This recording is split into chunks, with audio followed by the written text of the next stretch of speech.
Ndiniteka n'umunezero ntangere vyo gusubira kubana namwe banywanyi bacu mubana natwe mu makuru n'ibiganiro vya misi yose dushikiriza kuri nombonesha kure yacu kandi yanyu Muhuza TV. Uyu ni umwanya tugiye kubageza ko amakuru agezwe ko muri kano kanya tukaba turi kwigenekerezo ya mbere myandagaro umwaka w'2026 n'ukwezi tuzobageza ko amakuru n'ibiganiro vyinshi bitandukanye cyane yabigaruka ku biba biriko biravugwa mu bisata nka politike, intwari ibereye agati y'akazi na muntu, ubutungane, ubutunzi ndetse niba biriko biravugwa hirya no hino mu makungu. Ndabaye kaze rero murano makuru kandi nanone tugiye kubashikiriza. Ni mu gihe benshi mu bategetsi b'u Burundi cyane abanyepolitike canke abo ku mugabane wa Afrika usanga bafise ububare ndetse n'amaboîte de nuit henshi mu bisagara bitandukanye cyane biba bigize ibihugu bakoreramwo. Nongaha mu gihugu cy'u Burundi ntibatanzwe kuko abategetsi benshi barafise ububare, abandi barafise amahoteli n'ibindi bitandukanye cyane ariko abenshi ico bahurira ko nuko bafise ibibanza bihuriramwo abantu benshi. Tugarutse kuba biriko biravugwa mu ububare ni bimwe mu bikoresho kandi vyifashishwa n'abategetsi batandukanye yoba abo mu nzego z'umutekano ndetse n'iperereza. Iperereza rikakorera cyane gusumba izindi nzego zitandukanye. Hari ijambo President Ndayishimiye yigeze kuvuga ku bijanye n'akabare ndetse ryigeze kwibutsa benshi igikorwa yahoze akorera mu bubare mu gihe cy'ibiganiro vy'ikiroberi ca CNDD-FDD na leta y'ico gihe. Hari benshi batazi rero ko akabara ari ibiro bihambaye vy'iperereza. Nkuko twigeze kubivuga ko reka tugaruke kuri bimwe mu buhinga iperereza rikoresha kandi none uno munsi turaza kwibanda cyane ko biriko biravugwa ku bategetsi batandukanye bo mu nzego z'igihugu. Reka dutangurire ku mukuru w'igihugu Vice Ndayishimiye ndetse n'ingene yigeze kubikoresha mu biganiro vyashikanye CNDD-FDD ndetse na leta y'ico gihe ku masezerano ya Arusha. Ntawuzi ko ari ubuhinga yize nuko ari impano yavukanye. Vice Ndayishimiye azwi nk'umuntu ashoboye kunywa inzoga ijoro ryose bukarinda buca avuga kandi adataye ubwenge. Mu gihe cy'ibiganiro vya leta na CNDD-FDD, Vice Ndayishimiye yarakoresheje rwose ubwo buhinga mu kwabura amakuru mu ntumwa za leta. Kimwe mu bintu abanyamahanga batangarira iyo hageze ibiganiro hagati y'abarundi bashamiranye n'ingene hageze umugoroba bose bahurira hamwe mu bubare bumwe bagasangira icupa bakayaga nk'abagenzi, ariko bukiye bageze mu kibanza c'inama bagasubira gushamirana nk'abansi. Mu bindi bihugu ivyo ntibibaho. Abansi ntaco basangira, mbere no kuramukanya biragorana ko bakorana mu minwe batarashira umukoro ku masezerano y'amahoro.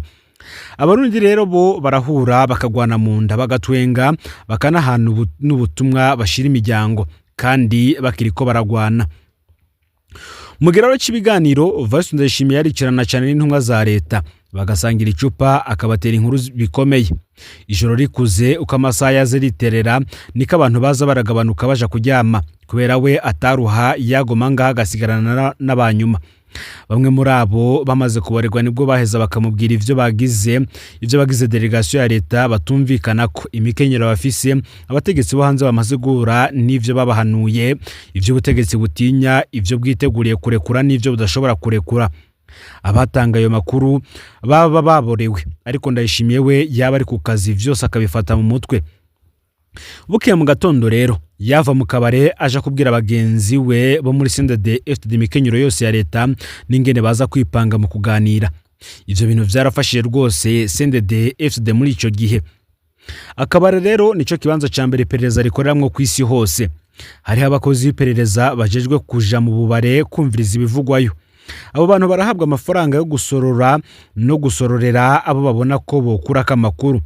Abakora ako kazi kenshi na kenshi ntibaba bazwi ko ari abakozi b'iperereza. Uzobasanga mu bantu badasiba umunsi n'umwe mu kabare kandi bakama bafise amafaranga yo gusorora ivyo bikenewe bakanasorera abantu.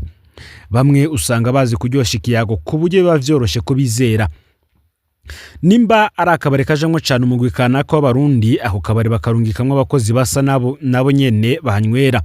Ahanywera cyane abatutsi harungikwa babambanga amatwi y'abatutsi, ahagwiriye abahutu harungikwayo babambanga amatwi b'abahutu, ahagwiriye aba CNL harungikwa abita ko abita aba CNL atari vyo gutyo.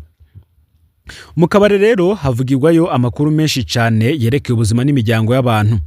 hari n'abantu bakunze kwihenda bakibaza ko iperereza riba rikeneye amakuru ahambaye cyane y'umutekano n'ibindi, ariko akantu kose karashobora kuba inkuru ihambaye mu iperereza. Kumenya inshuti za naka, abigeme bagendana, amatungo yiwe, iyo anyegeza amafaranga, abagenzi biwe bibanga, utuntu nk'utwo gusa turashobora gufasha iperereza gushika ku bintu bikomeye abatanga amakuru badashobora kwibaza. Bambanga amatwi, baguma bakira izo nkuru zose, bukeye bagatanga raporo mu iperereza, nabo bakuzuza ibijanye na fishe y'umuntu baba bariko barakurikirana. Aho rero niho biva hakaba abantu bafatwa mu buryo butangaje bagirizwa gukorana na kanaka, ntibamenye ko ayo makuru yavuye mu kabare. Akaroro gatoye noba hano ni imisore n'inkumi ikorana n'iperereza ry'u Burundi yarungitswe mu gihugu c'Ububirigi kurondera ubuhungiro. Abantu batembera ubu bari bunyweramo abarundi barondera inkuru zose zerekeye abantu ubutegetsi buba buriko burarondera. Ikintu cyose izo nderetsi zironse cerekeye abo bantu baracandika bakagitanga ko raporo. Noneho hari benshi bavuga ati ese kiperereza rikorera mu bubare, ese imitego rikoresha ni yihe? Akabare karakoreshwa cyane iyo hari umuntu iperereza rishaka gufata canke kugandagura. Iyo umuntu azwi neza akabara akunda kugendera n'amasaha akunda gutahira ko, iperereza riroroherwa hageze kumutega umutego. Kenshi bamutegera atashe, bakaraba ikibanza camwo kitaba kirimo abantu benshi bazohava baba ivyabona. Iyo ari umuntu rero adakunda kuba mu kabare, hari aho bamuteza umuntu amurondera cyane, akitwa ko afise ijambo rikomeye ashaka ko bavugana, maze akamusaba aho bahurira mu kabare mu ntumbero yo gufasha iperereza ingene riza kumufata bivanye canke bagafatirwa hamwe batashe. Mu nyuma umwe akarikugwa uwundi akabugwa irengero.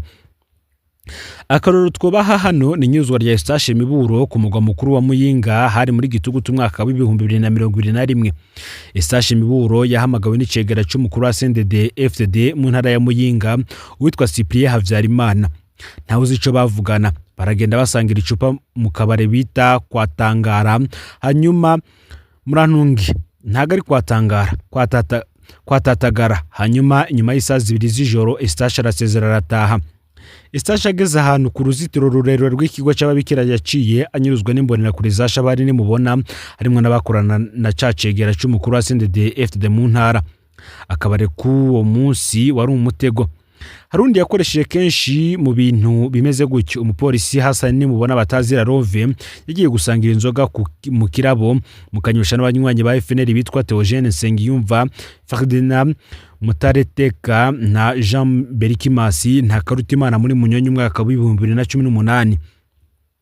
Abakozi b'iperereza babasanze muri ako kabare barabafata bose, ariko bukeye Hassan nimubona yari idegembya mu gihe abo bandi batarasubira kuboneka. Akabare kabaye umutego Hassan yakoresheje kugira ngo abafatishe.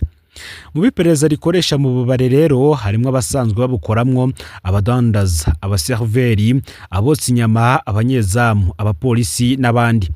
Mu bihugu bikomeye hoho abo bantu barahabwa utwuma dukome two gufata amajwi bashobora gushira munsi y'imeza abantu baba bariko barakoresha muri ako kabari n'ahandi. Mu gihe ca none ubuhinga bwarateye imbere rwose ku bijanye no gufata amajwi ku bantu bica ahantu kanaka. Abakozi bashobora no gukoreshwa mu bijanye no gutanga ishano. Akaroro twutanga hano ni nk'ingene urupfu rw'umushikiranganje Simoni Nyandwi rwagenze muri ntwara n'umwaka wa 2005. Umushikiranganje yari inyama mu kabare kisoneye cyane i Bujumbura, inyuma gato acaratangura gusha mu nda. Ashitse kwa muganga nta kanya yamaze acaracikana. Ababikoze baranse kwa kugwa ibipimo autopsy kucisha Simoni Nyandwi. Nkaho rero birashoboka rwose ko hakoreshejwe umukozi wo mu kabare. Haragakuru gatwenza ko mu gihe ca Buyoya. Mu gihe cy'ubutegetsi bwa Perezida Buyoya hari abantu bari baramenye kubona abakozi b'iperereza. Ico gihe barigita Sûreté Nationale. Abamaye iyi nkuru bambwiye ivyigeze gushika mu Nyakabiga. Hari umuntu atarafise amafaranga akwiye yo gusorora aca yiga uburyo aza kunywa ku mafaranga ya Sûreté Nationale. Mutabikoze gute? Uyu muntu yaraguze icupa rya mbere ari maze aca yigira uborewe. Aca tangura ngo Buyoya, je Buyoya gabasha, aca kubita ingoma ku meza n'ishavu ryinshi. Bamwe bo muri Sûreté Nationale bakamwegera bakamugurira icupa. Ari maze asubira kwa kundi aridoga arishavuza ngo Buyoya, Buyoya, Buyoya. Bakamungorera bibwira bati uyu muntu arateba avuga ikintu. Uko umuntu ahejeje icupa akaza arigira kwa kundi nk'uborewe akavuga izina rya Buyoya akazi. hajya nyoye ijya nyuma akumva arakwije aca arahaguruka ngo buyoya gabasha. Buyoya ni umugabo aca arigira. Babambanga amatwi basigara bajumarareba bari bazi ko bagira bayora amakuru ubuca batanga. Mutero kubera ko abarongoye iperereza bashinze imitahe mu bubare. Naho Perezida Ndayishimiye avuga ngo akabare ni ikibanza cyo gutera inkuru no gutwenga gusa, izo nkuru murazitera mwiyubara. Burya avuga ivyazi. Muri izo nkuru yahakuye amabanga menshi cyane. Muzora mwibaza impamvu ikintu ca mbere General Adolphe Nshimiyimana yakoze kwabaye gushinga ububare iwabo b'abantu, iwabo basigaye kuri 144 mu Kabondo ndetse n'ahandi. Umwe muri ubwo bubare bwahavuye bunamera nk'ibiro vy'iperereza. Muzokwibaza kandi impamvu benshi mu bagenerali ba CNDD-FDD bafise ububare cyane iyo bari mu bisata birondera amakuru. Mu myaka iheze hakiri intwaro z'abasuda ba kera, intwazangabo zarakurikiranwa cyane mu bubare zagenewe. Messe des officiers ibisongerezi bigahabwa ububare byabwo. Messe des sous-officiers abasuda bato bakagira ububare bwabo. Gutyo bikora ko bacunga no kumenya ivyo biyumvira. Muri iyo myaka rero intwazangabo yarashobora gusabwa gusigura ivyo isigaye inywera mu gihe yaba itakiboneka muri messe. Yaca yikekwa ko hari imigambi itazwi irimo. Intwazangabo zitanwa inzoga ico gihe zatinywa cyane kubera atawamenya neza iyo zigona. Umutiko k'akabare ntigakoreramwo politike kuko Ndayishimiye bivuga atebura muri yubara bagenzi nkuko benshi bavuga ko hari ivyabashikiye bari mu bubare, bamwe bagafatwa bakaza kurekurwa bumvirijwe mu iperereza, ariko hakaba hari n'abandi batigeze barekugwa. Abakunda agacupa rero mu gasome mutavugaguzwa kuko iperereza ribacungiye mu bubare. Ni mu gihe kandi muri iyi minsi igiye kuza muri ku kwezi imyandagaro tugiye kugwiza inkuru ku mayeri iperereza ry'u Burundi rikoresha mu kunyuruza abantu bakabugwa irengero. Twebutsa ko iperereza Service National de Renseignement ari urwego ruzwi n'amategeko y'igihugu, kuko ingingo y'amajana 268 y'ibwirizwa shingiro ryo mu mwaka wa 2018 iremerera Burundi gushira urwego rw'iperereza rushinzwe gutata intambamyi zoshobora gushira ubuzima bw'igihugu mu kaga. Ingorane rero ziri perereza rya SNL nuko aho gutata ivyo bangamira igihugu bamwe mu bategetsi baca barikoresha mu gutera ubwoba abatavuga kumwe nabo. Iperereza ngo rikaba ryaraje muri iyi myaka kuva mu mwaka wa 2020 gushika muri uyu mwaka ku mwanya wa mbere mu guhungabanya umutekano w'abarundi kandi ryo yarijejwe kubakingira. Ni yindi mvo rero ituma duhitamwo kuburira benshi muri mwe kugira ngo nabo bacunze iryo perereza ribacunze. Iperereza rero niryo risigaye rije gutera ubwoba abacamanza bo mu masenare kugira abaca imanza zihuye n'inyungu z'abakomeye. Abantu birirwa baranyagwa ivyabo hakoreshejwe iterabwoba ry'iperereza. Iperereza rineye ku mugambwe kanaka arimo kugira ngo rizomunige rimuhoye katayoboka ivyo abategetsi bashaka. Iryo perereza ngo ryarataye intumbero pe. Iperereza nkuko twabandanije tubivuga riracungira mu bubare gusumba ibindi bibanza byose. Mu kabare na hano bizwi ko abantu baje kwisanzura no kunezerwa. Birashikara iperereza rikarungika abakozi bajyo mu kabare kugira baje kubanga matwi bumviriza ibyago by'abahivunira akanyota. Biranashika umukozi w'iperereza rwose akarungikwa mu kabare kanaka kubera bamenye ko uwo canke abo bakeneye gutohoza ko ahanywera canke bahanywera. Ushobora kuba wicaye wenyine rero mu kabare, uyundi muntu utazi ukaza akicara iruhande yawe. Wisanga muri ko murayaga mbere bibaye ngombwa ukumva abwiye usereva ngo akuzanira icunywa. Kubera wamaze kubaregwa rero umukozi w'iperereza araheza akarondera amahera atanguramwo ikiyago, ukisanga uriko uravuga ko Ndayishimiye na Reverano Ndikuriyo ari abayobe, ukabatuka ibindi bitutsi bitandukanye ndetse ugatuka abari mu mugambo uri ku butegetsi. Ico kiragije rero kugira ngo nyiruzwe uce wicwa utanajanywe imbere y'ubutungane. Murashobora no kuba muri ko mwihwereza urukanywa muri mu mugwi w'abantu mwizeranye, mukibagira mukavuga nk'amaradiyo mutazi kujya mukobwa ariko abasereva asanzwe akorera iperereza. Ashobora no kuza hirya yahanyu gato akirabika ntimumenye ko ariko abafata amajwi kuko yumvise ko ibyago vyanyu biriko bivuga ukungene niyo mbare na gwasara abagabo babushitse. Niki rero mu matwi ya CNDD-FDD kirakwije ibisabwa kugira ngo mwitwe abansi b'igihugu hanyuma mwicwe mutanajanywe imbere ya sentare. Mu bubare niho iperereza rizobarungikira abakobwa beza bambaye ubusa bagerageza mukisanga mwijiye mu bucuti bw'igihe kirekire ntimumenye ko uyo mukobwa akubwira ko atorara tumvise uko wiriwe ari umukozi w'iperereza. uyu mutego kandi ukunda gutegwa abategetsi bisumbuye baba batavuga rumwe n'ubutegetsi canke basanzwe muri CNDD-FDD canke mu kwaha kwayo. Ni mu gihe muri CNDD-FDD baba hari ivyo bamwikekako. Uyu mukobwa arakazi kiwe kabara gukuramwo amakuru bagukeka ko hakoreshejwe amayeri nko gusuma urusaku mu bubiko bw'impapuro bwawe muri telefone yawe, inyabwonko yawe canke kuneka ibyaguvugira kuri telefone canke ibyagugiranira nabo mugendana.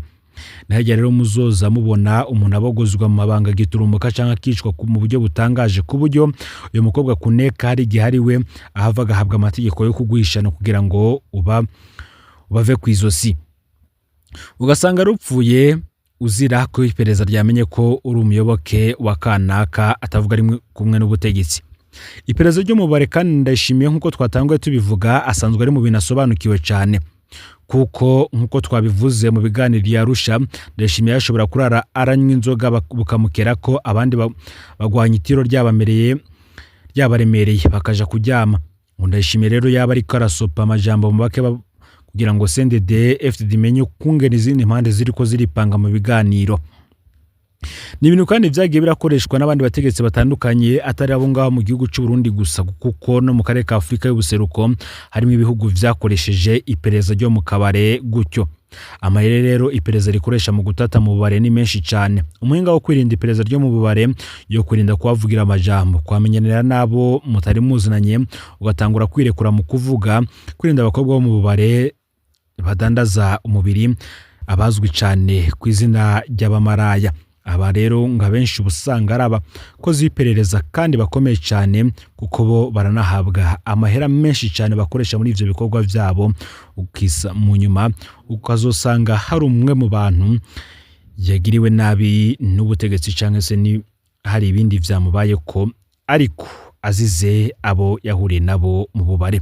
Muri yubara rero mu biyago mutera ndetse n'inkuru muterana nabo musanga mu bubare. Mu yandi makuru mu mwaka w'2031 hazoba hakoreshwa ubwoko bw'amahera bumwe mu bihugu 8 bigize akarere ka Afrika y'ubuseruko. Mu nama ya 29 yabereye Kampala ku igenekerezo ya 24 mu Kakaro, komite y'umuryango wa Afrika y'ubuseruko EAC ijejwe gukurikirana ivy'ubutunzi yarongeye kwemeza umugambi wo gushiraho ifaranga rimwe ry'akarere mu mwaka w'2031. Naho hari ibibazo bihanze isi nk'iduzwa ry'ibiciro vyo kunguruza ibidandazwa bizanwa n'amato, amatati mu vya politika bandanya kwisuka n'ibindi. Icizere rero cyuko iyo ntambwe izoshikwa ko gihagaze ku kungena ubutunzi bwiyongera muri EAC ku bice 5% mu mwaka w'2026 hamwe n'impanuka y'izimba ry'ibintu nkuko vyashikirijwe n'iyo komite. Mwomenya ko ubutunzi bw'u Burundi mu mwaka w'2026 bwitezwe gukura ibice biri hagati ya 3 na 4 cyane kubera ibikorwa vyo mu burimyi n'ubworozi, gucukura ubutare hamwe n'imigambi iterambere leta ishiramwo uburyo. Mu yandi makuru kandi mu Cibitoke abantu babiri baraye bakomeretse bivuye kuri grenade yatewe. Iyo grenade yakomerekeje abantu babiri yatewe nyuma y'isaha 4 z'ijoro nk'uko inkuru ziva mu ntwaro zimenyesha. Bakavuga kandi ko iyo grenade yatewe ku mutumba wa Karurama ku mugwa mukuru wa komine Cibitoke mu ntara ya Bujumbura. Izo nkuru zibandanye zemeza ko iyo grenade yatewe n'umusirikare mu gihe bariko baraharira mu nduru n'abanyagihugu n'abasirikare bari kumwe n'uwo yateye iyo grenade. Akajagari kakaba kari kabaye kenshi aho bita kuri B13 muri iyo quartier ya Karurama, ari naho vyasavye ko abacungereye umutekano bahashika. Umukuru wa quartier Karurama akamenyesha ko amatohoza ari karakugwa kugira ngo hamenyekane ico bacateye ako kajagari. Nkuko bibandanya bivugwa rero mu bisata bitandukanye, abatsindiye ubushimwe bugizwe n'imoto na televiziyo babuhawe Chese muri Bibeti wari umunezero udasanzwe kuri uno munsi.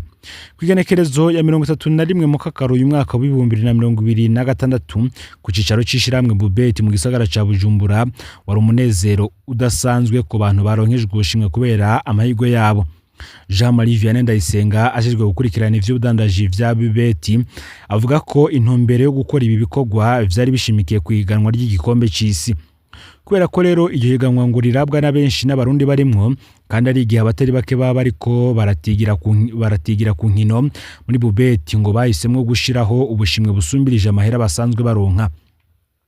Kubera iyo mvo agira ati twaciye dushiraho ihiganwa ryitwa Rinduyore. umuntu yasabwa gukora kupo hama akagira kombinezo y'imipira myinshi akavuga yitsinda. Ico baraba rero ngo nuko umuntu yabwirizwa gushikana amanota 400 yakinishije amafaranga 2000 gusa. Iyo tiki itsinze baca baguha amahera uba watsinde nkuko bisanzwe, ariko kandi ukaburonse n'amahirwe yo kuja mu bahiganirwa ubundi bushimwe. Babiri rero muri benshi bakinye nibo bashoboye gushikana ayo manota bakurikije ivyasabwa, bakaba bahuye batsindira imoto ikoreshwa n'umuyaga nkuba hamwe na televiziyo y'umutonore. Abo nabo ni Ferdinand Ntakarutimana atahukanye imoto nshasha ikoreshwa n'umuyaga nkuba, aho ni mu gihe yari yarahawe ayarenga miliyoni zirenga 5 inyuma yo gutsinda. Nayo uwahawe televiziyo ni Shadrack Niyongabire, ekanu yarahawe ayarenga miliyoni zirenga 5. Ange Briere Muco, umuyobozi ajejwe byo kumenyekanisha ibikorwa vya Bobet, arakeza cyane abagize ayo mahirwe yo gutsindira ivyo bikoresho. Yibutsa kandi ko hariho irindi higanwa ryitiriwe umukinyiro na Ridinyo rizobera kuri site web ya Bobet canke muri application, ngo nukuva kuwa mbere igenekerezo ya 3 gushika ku igenekerezo ya 10 Myandagaro uyu mwaka wa 2026. Agatera kama rero ko nutahora atigira ko yoja ku mbuga zose za Bobet kugira yandikisha cahabwa ubwo nyene 10,000 byo gutigira mu rukino rwa casino rwahariwe iyindwi Banning Classics.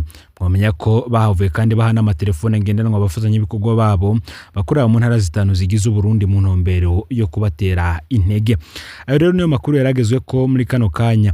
Ufyonde subscribe canke s'abone ne utaravyenda ko ugana utujucikana nadushikiriza usangize ano makuru bagenza aho bari hose kugira ngo nabo baje baraba mu bambere bashikirwa n'abiriko biravugwa bigezwe ko ngaha mu gihugu cy'u Burundi, hanze imbibe z'igihugu cy'u Burundi ndetse no makungu ya kure. Ariko kandi none cyane akaba ari amakuru abagaruka mu bisata bitandukanye nka politike, umutekano, agateka kazi na muntu, imigenderanire n'andi makungu ndetse n'ibindi byinshi biriko biravugwa mu kibano. Numpuza TV rero amakuru n'ibiganiro byacu byo birabandanya, ubundi Imana iba hezagire mu bikorwa byanyu bya misi yose muri ko murakora.